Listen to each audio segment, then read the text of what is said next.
Hey everyone, welcome back. So glad to have all you focus learners here for another explainer. Today, we're basically tearing down everything you thought you knew about why people buy, and honestly, more importantly, why they don't. We're pulling from a seriously fascinating deep dive into the hidden psychology of selling.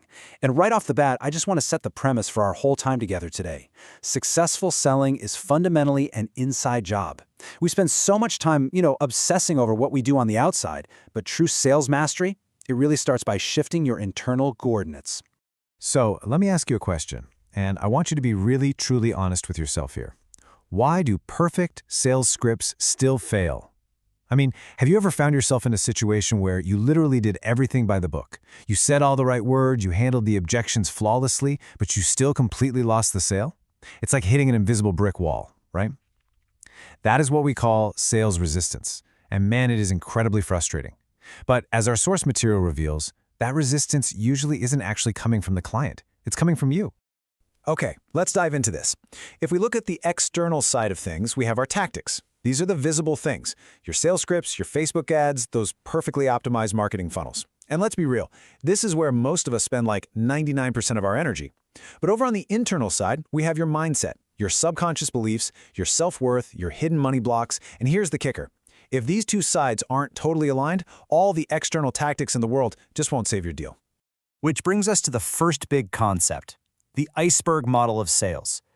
Let's look at what is actually going on beneath the surface when a deal goes south. Think of it this way. Relying only on external tactics to fix a sales slump is a lot like treating a cough when you actually have pneumonia. You are completely ignoring the root disease.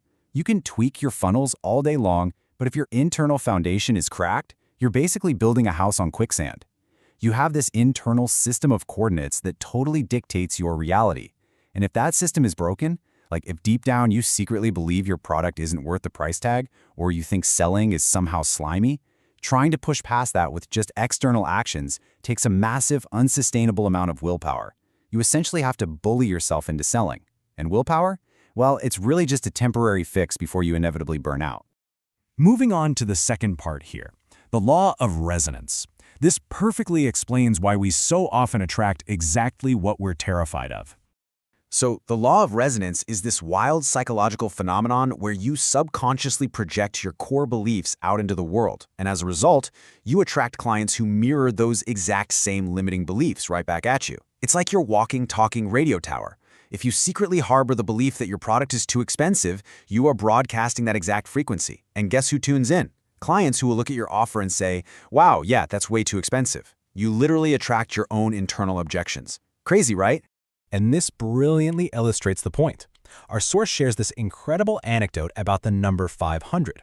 So researchers were observing local sellers, and anytime a product costs more than $500, basically, if it was outside the seller's own personal financial comfort zone, their body language would completely change. They would literally physically cringe. They'd start shifting uncomfortably from foot to foot, their faces would contort into this awkward, apologetic smile. Basically, they were broadcasting their own discomfort to the buyer before they had even finished saying the price out loud. It just drives the point home perfectly. As the text says, we project what we believe on the level of energy, intonation, and nonverbal communication. You simply cannot hide your true internal coordinates. Even if you have memorized a flawless, high-converting script, your nonverbal cues are going to snitch on you. If your money mindset is out of whack, the client is going to unconsciously pick up on that dissonance. They'll just assume something smells fishy with the deal, and they'll walk away. So, let's get into unpacking your limiting beliefs. These are those sneaky subconscious scripts that are absolutely sabotaging your success. Take a look at these and tell me if any of them hit a little too close to home for you. I don't know enough. Good old imposter syndrome. Or, selling is sleazy or pushy. How about, nobody has the money to pay for this right now? Or the absolute deadliest one, I must be universally liked to succeed. Do you recognize any of your own self-sabotaging thoughts creeping in here? Because if you're harboring these beliefs, your external marketing is just constantly fighting a losing battle against your own internal programming. All right, next up, you are not your product. This is all about escaping what we call the identity trap. So, the crucial point is that this requires a massive paradigm shift. Listen to me carefully here. A client's rejection of your price or the rejection of your product is absolutely not a rejection of your value as a human being. On one side, you have the anxious seller, right? They're constantly sweating, wondering, does the client like me? Am I doing a good job? Am I worthy? It becomes entirely about personal validation. But a true professional, they just ask, does this solve the client's problem? When you make the sale about the client's needs instead of your own desperate need for approval, you drop all that heavy emotional baggage that just ruins the interaction. But why is it so incredibly hard to separate our identity from our pricing? Well, honestly, it often traces all the way back to childhood. Think about it. If you grew up with parents who are constantly sighing over the cost of your winter boots or your school supplies, literally counting the financial cost of your basic human needs, your brain can subconsciously start to link your worth as a person to financial expenditure. You grow up feeling like an expense, and that makes you feel inherently unworthy of charging high premium prices as an adult. But here is a massive wake-up call for you. When you pull money from your wallet, you don't care about the rich inner world of the seller. You care if the product solves your problem. I mean, think about your own life.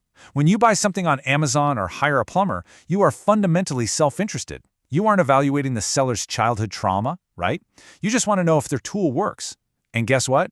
Your clients are the exact same way. Which brings us nicely to the target audience shift.